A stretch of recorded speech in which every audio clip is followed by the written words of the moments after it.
All right, guys, welcome back to another episode of the Workbench, your resource-rich weekly podcast and newsletter for home services business entrepreneurs. We're continuing our theme of talking to franchisees, franchise owners, and folks who are building great franchise businesses. Today, I'm excited to be joined by Jeff Dudan, who is the CEO of Homefront Brands. Homefront Brands has a ton of locations, I think about 600 according to my research, Jeff. You can fact check me on that. Top rail fence, window hero, temporary wall systems, the designery and roof scientist, so spanning multiple different industries. Jeff, thank you for coming on. Super excited to dive into what you guys have going on at Homefront Brands and how you're running the business that you have today as CEO. But before getting into that, just wondering how your week's been and how's everything going for you here in August 2025? Oh, awesome. I appreciate it. So here we're sitting here on a Thursday and we are, it's kind of the shoulder seasons are really big for franchising, right? Because in the summer, a lot of people are taking their kids on vacation and getting their kids out of school and back into school. So we're really just, and we do the same. So we're just ramping up here in August into the back half of the year. And we've got our big brand presidents meeting. We got a big meet the team day. So with candidates in today. So it's a hustle bustle Thursday here at Homefront Brands in Huntersville, North Carolina.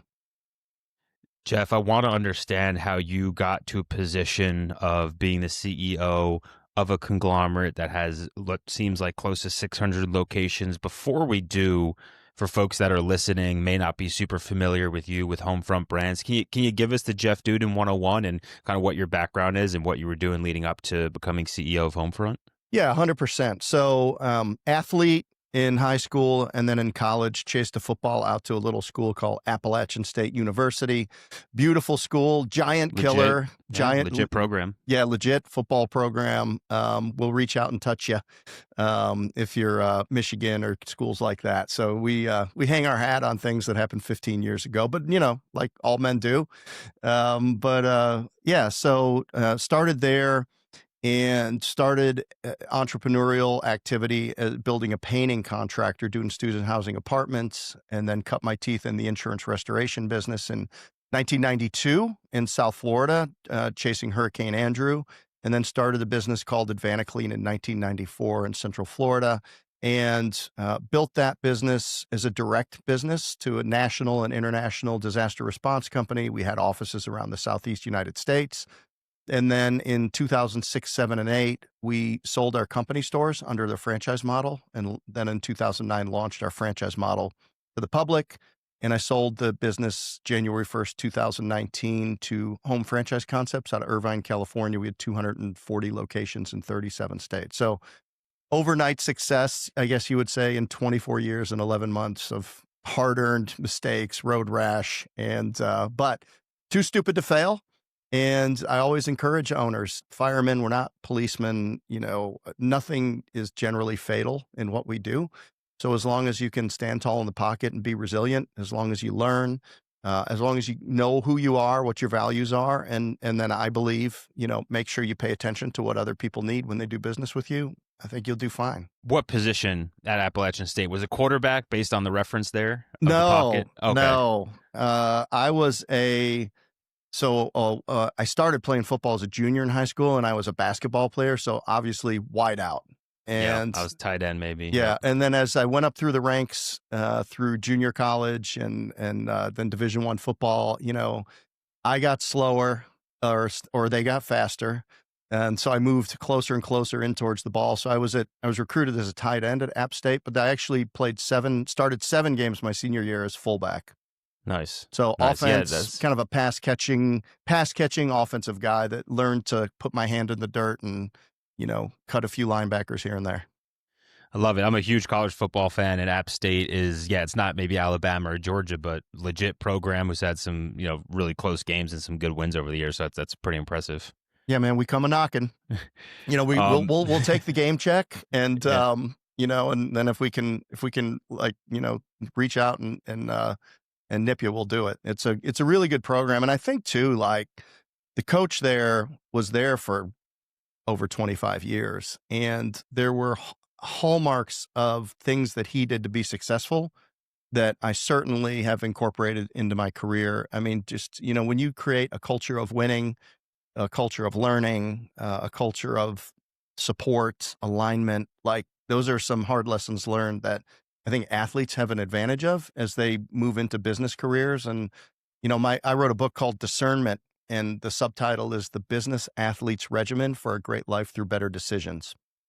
And like I share with our franchise owners, especially in initial training, it's like, look, I train 300 days a year, sometimes twice a day, and watched film. And we worked on every little nuance of our first little step and where we put our hands to make the block and all of these things. And for the 8 seconds that you're in the back of the end zone, it's a broken play, the ball's up in the air, and you have to try to make that play. Like you literally do agilities and training and catch thousands of footballs a month, and to just make that play. And then business owners show up into a franchise model and they haven't even watched the videos. Like, so like if you want to be great as a franchisee and you want to build a great business, like you've got to put the foundational work in. And I think, translating that from athletics into business ownership is something that many of them really don't understand. I think the sports analogies are, people they're used so often, but they're used so often because they're so true. Okay. Like I was an athlete my entire life through high school, football as well, transitioned to rugby in college, long story, love rugby, great game. I don't know if you've ever looked into it, but as a lineman, it was great to actually carry the ball for once. But right. The sports analogies are, they're just so true because a lot of the things that you do to be a great athlete are what you need to do to be a great business owner. When it comes to finding the right franchisees and developing those folks into the type of business owners that you want them to be for, any of the 5-6 brands you guys have. What are some of those core things you look for, Jeff, when hiring or bringing in a new franchisee? And then how are you guys helping to develop those folks once they're on board? Oh, great question. So look, businesses are basically two things. They're people and math. All right. So if you're going to be in the home service industry or the property service industry like we are, the first 90 days, you're going to have 100 conversations with stakeholders. They might be a referral partner. It might be a subcontractor. It might be a property manager. It might be whoever it is. But like those people in that first conversation, they need to know who you are, that nobody cares that your gate latch is $3.58. Nobody cares. Nobody cares. That's, you don't let me lead with a pricing book. No, it's who are you? Why are you doing this business? Why now? What attracted you to it?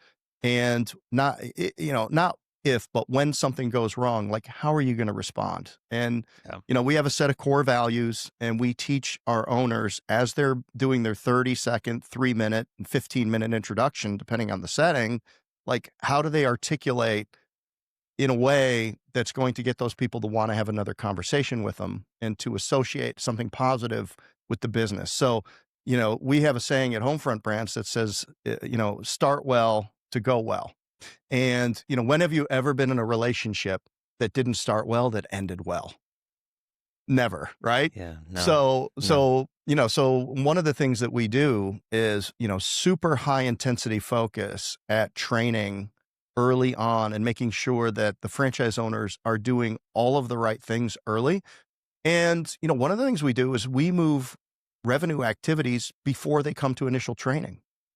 So I'll give you an example. We have a designery business. Okay. And that's counterintuitive, right? It's like you come to training and then everything starts. Yeah. Well, like, okay, but there's things that you can do before you come to training that are going to start building a pipeline, that are going to start setting meetings for you to have.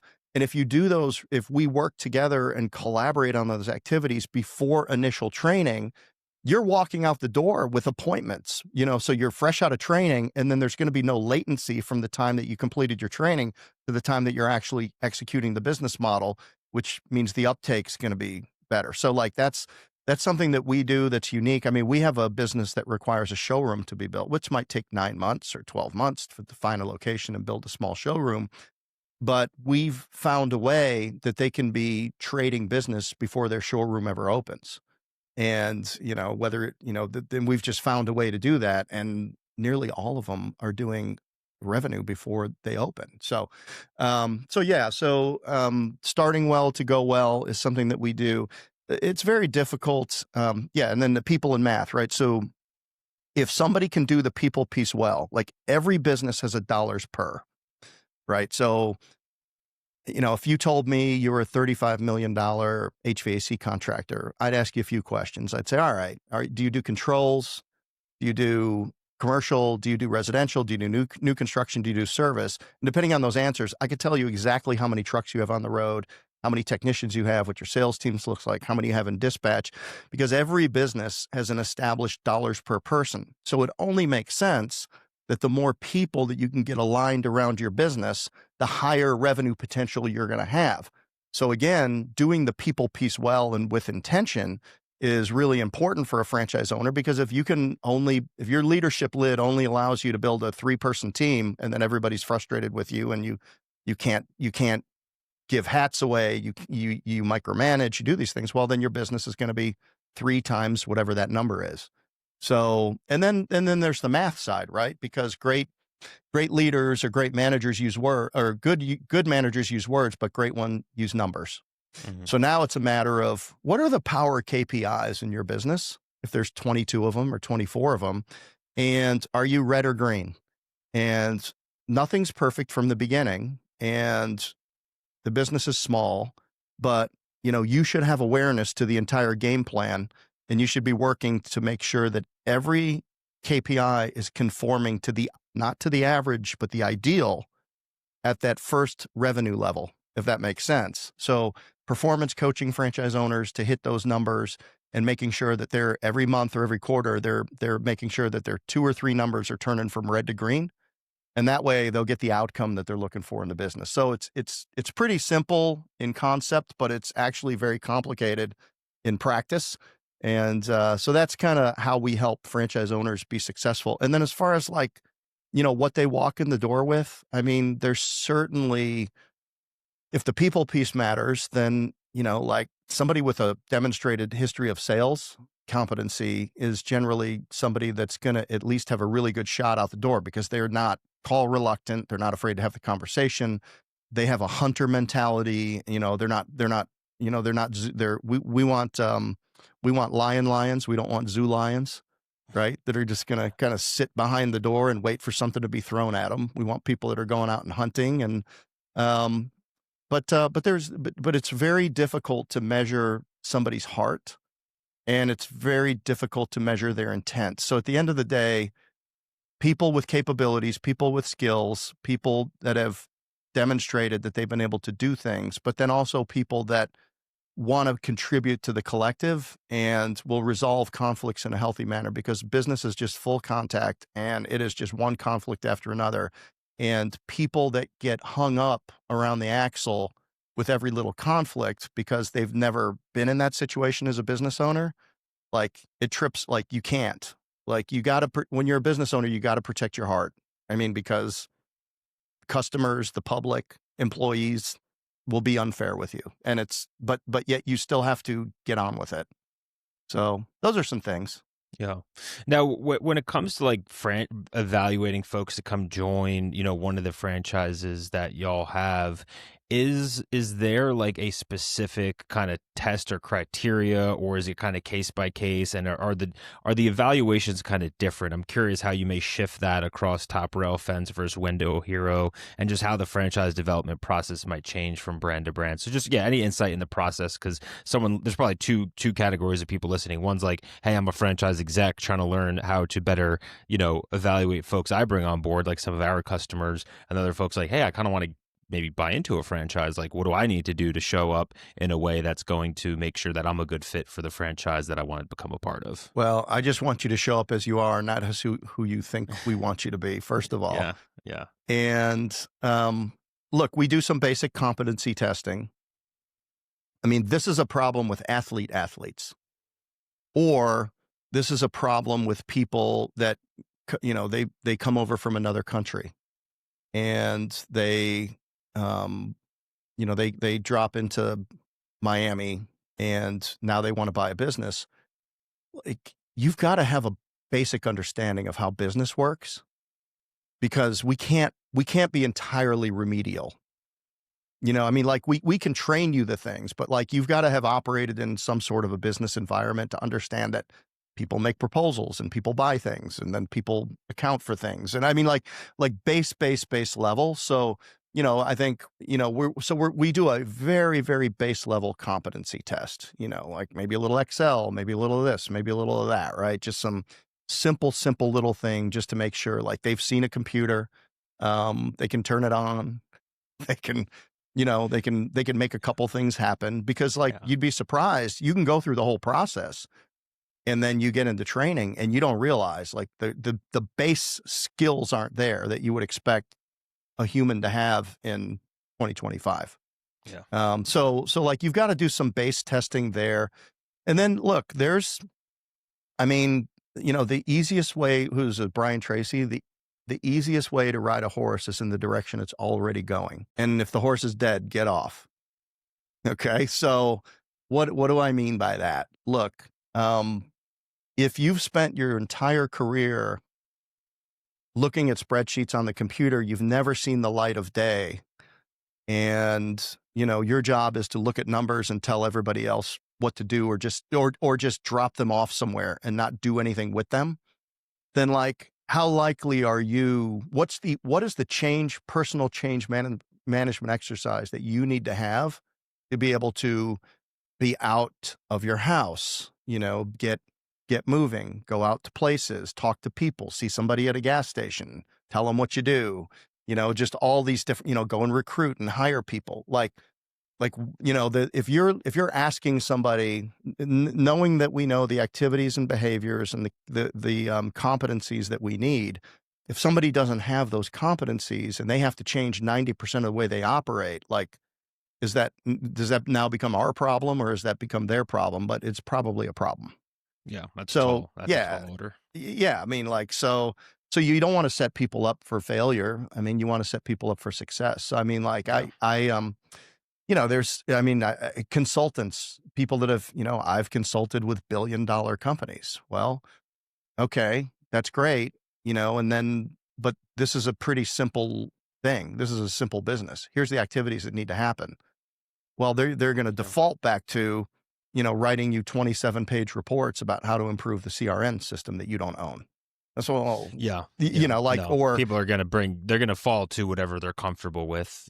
Curse of knowledge. I'd bring an engineer into Advanaclean and I'd get an 8-page memo about, how to reorganize the inside of the truck, and it'd be with diagrams. And I'd be like, and I'd call him, I'd say, that's great. How was the sales plan for the first 30 days? And I was busy doing this. And I'm like, okay, there you have it. So, it's, you have to know who you are, but it's not a perfect science, and people have different reasons for doing things at different times. And I am a believer in people, and, and if people want the football, they really, really want it, then, I'd probably lean towards finding the way to give it to them. I wish you'd spoken to my middle school coach. He was dead on set on me being on the line, but I was like, Coach, I think I can carry the rock a little here. I want to talk about business models a little bit, because you guys have fencing, window, temp wall systems, designery. Want to hear a little bit more exactly what those do there, and then roof scientist is roofing. We have customers at Lee Truffle that are pet franchises, doggy daycare, roof franchises, insulation. You've been in the industry for 20 plus years. You now have multiple business models. August 2025, you can't pick a favorite child per se, but like, what is your perspective on which business models are white hot right now? Which ones have become completely flooded with competition and may not make as much sense anymore? Like, where are you at on which home service business models are most promising to you and that you feel have the most value here, again, in August 2025? Well, I don't know that I can really pick between, I would just say that, first of all, I did like a LinkedIn Live, and I ended up doing a lot of research. And what the LinkedIn Live was, it was, how can AI disrupt or not disrupt the home and property service industry? And the research showed what I already knew, like 10.3% CAGR in home services as far as you can look. I mean, I know like immigration was white hot last year, and right now it's, it's pretty cold, but by any estimate, in 25 years, we're going to have 150 million more people in this country. There's already a housing shortage of the types of homes people want to live in. Yeah. So there's going to be massive building in most markets. Which is going to bring infrastructure, which is going to bring schools, retail, mall, all of this stuff, all of the building that comes with it, and all Homefront brands participate in that upside. So like if you join a Homefront brand, which I say you'll never find nestled comfortably between a Blockbuster Video and a Curves Fitness franchise, because there's no obsolescence in home services. There's just none. Like, so you already don't even have to steal a customer from anybody else, because there's 10.3% new customers year over year over year in home services. The other thing about home services is like a fitness model. You can do $500,000 this year, and if you do it perfect, you'll do $500,000 again, and if you do it perfect, and blah blah blah. But like home and property services you can have a compound annual growth rate. Even within your territory, you continue to service and grow new customers, or adding territories, or whatever it is. So, I think property services and home services is the most durable. It's the safest place to put families on Main Street USA that care about their financial security and their economic security and their financial freedom. I think it is the best sector that you can possibly be in. Now, and are some, now you need to look between them. Like some of these businesses have very heavy supply requirements. Like we have our fencing business. It's a lot of materials. We have our cabinetry business. There's a lot of materials in there. So that financial profile is going to be different than a Window Hero, where we do pressure washing of the exterior of large commercial buildings with drones. And we do residential exterior house washing, and we do window cleaning and that kind of thing. We do security film and on windows, and tint and that kind of thing. So like I will say that within Homefront brands, we were very, very selective about the brands that we added.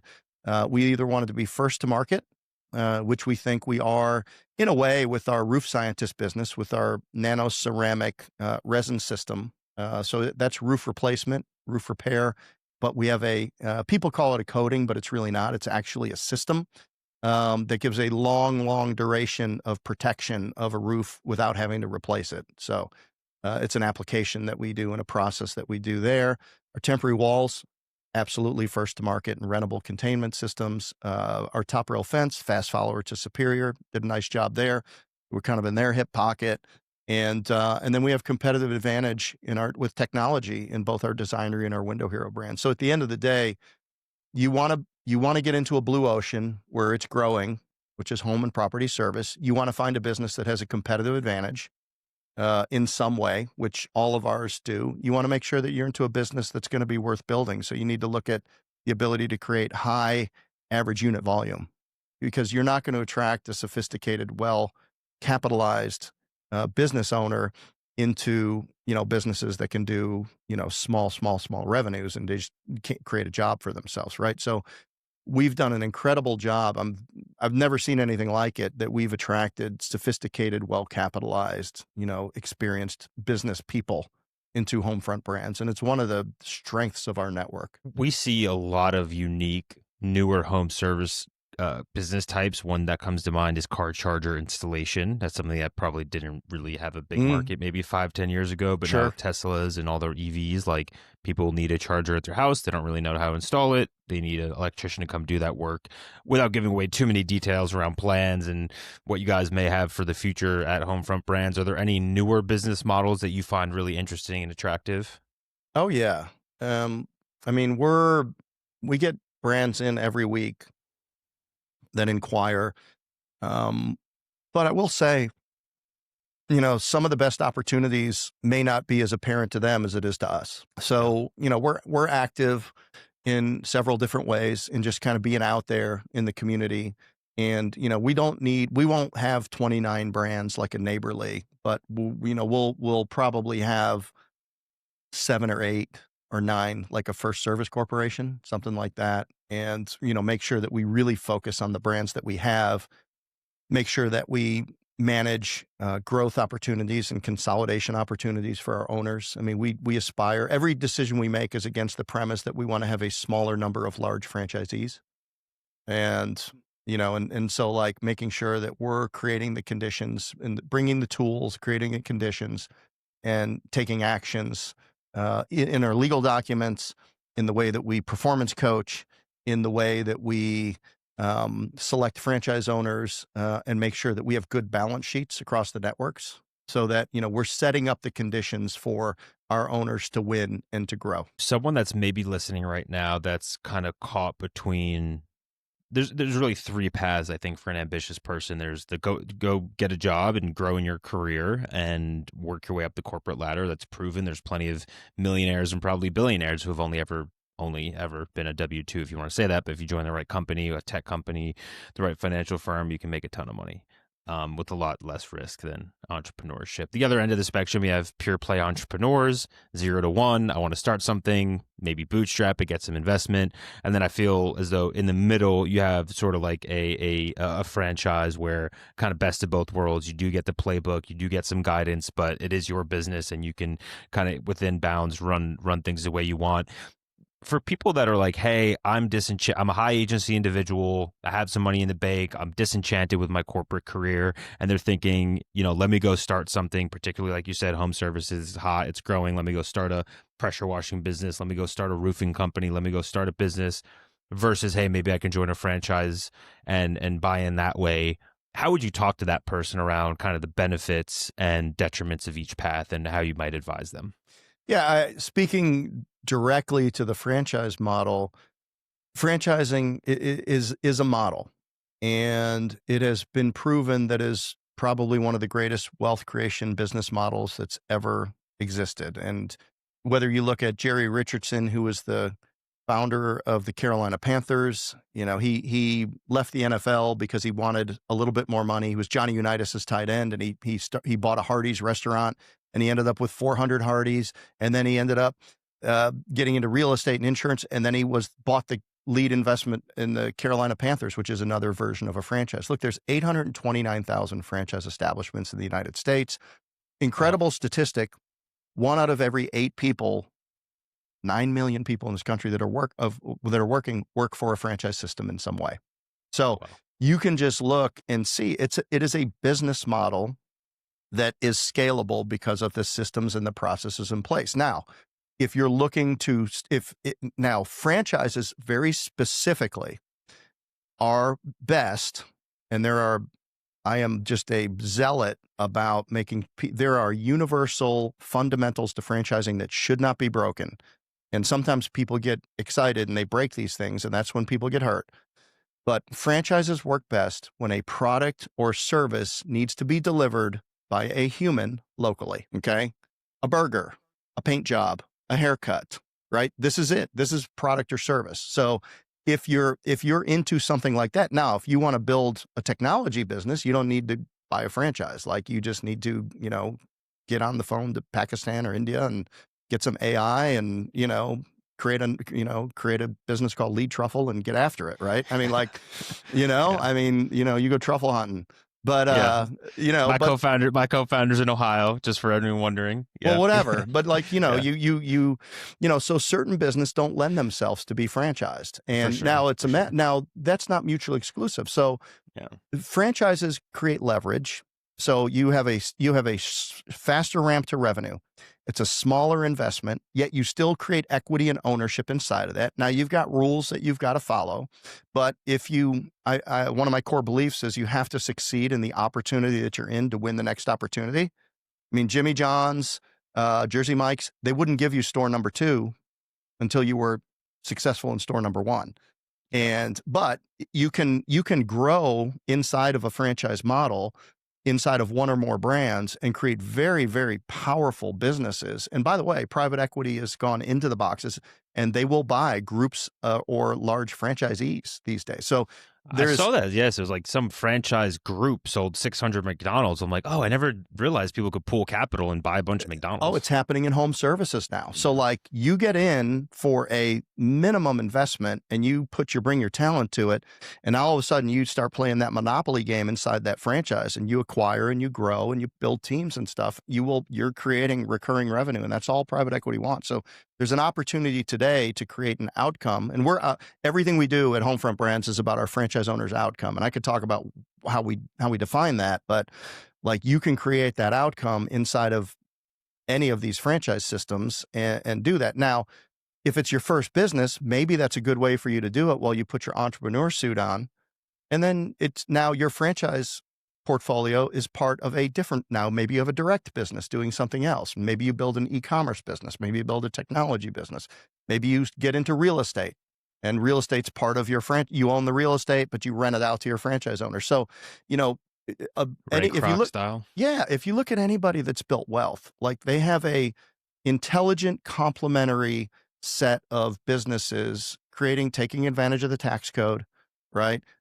Businesses are a great hedge against inflation, just like real estate. So, you know, if you're looking to say at the end of the day, I want to be wealthy or I want to have recurring income or whatever it is, like there's no reason that a franchise business cannot be a part and maybe the first step to achieve it. Jeff, love it. Yeah, I think that's such a good frame for like, yeah, a franchise needs to be local, or the best franchises are local in nature. Have you seen any horror stories or any, I guess, opportunities for people to learn about where maybe, without calling anyone out specifically, unless you want to, someone tried to franchise a business that didn't really make sense, or any like cautionary tales there? Not saying anything here. Okay. Okay. Or maybe a model. Is there like, yeah, no, because when I think of franchises, obviously what comes to mind is like restaurants, Subway, and, you know, home services. Look, I care deeply about the integrity and the reach and relevance of the franchise sector. And for sure, you know, and it's hard because you're dealing, I mean, we acquired, I went out and acquired, I took a little 3-year sabbatical investing in brands, building a franchise sales organization, a franchise creation business, and a bunch, you know, investing and advising. And then after 3 years, the end of 21, we started acquiring these Homefront brands and to put them in a platform.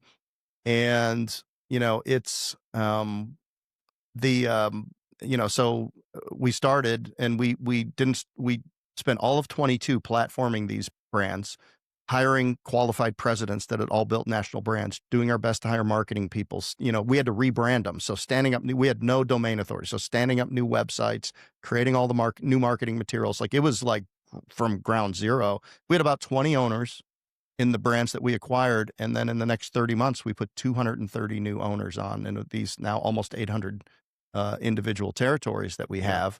And so we're over 250 owners, and you know, we launched 70 businesses in the fourth quarter of 23.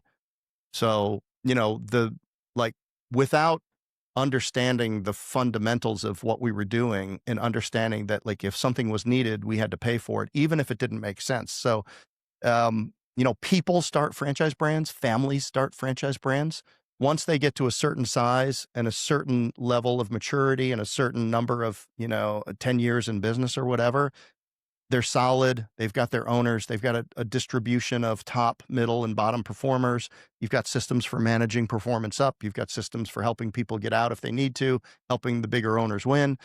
You know, now it's established, right? But I mean, in the beginning, like it's you know, it's all personal. Like you have to take it very personally with these franchise owners. And, you know, one of the things that we understand is like our relationship equity is a real metric.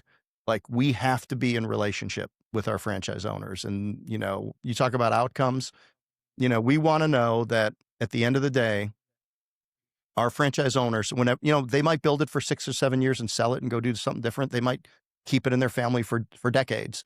But whenever that last day is for them, we want them to know that this was a good commercial investment and it was worth their time, their energy, their money, and their opportunity cost. We want them to say that we didn't tell them what they wanted to hear, that we were candid enough to tell them what they needed to hear, but we did it in a way that they always knew that we had their best intent at heart, and that we were decent people to deal with, and that, you know, and that they were better off when they left than when they came.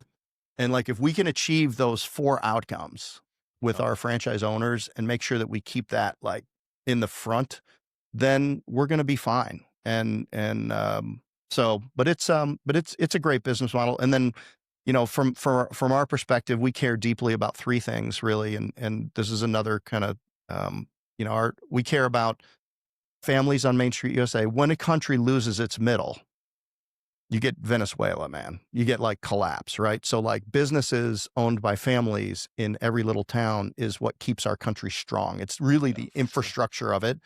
We care about children's literacy.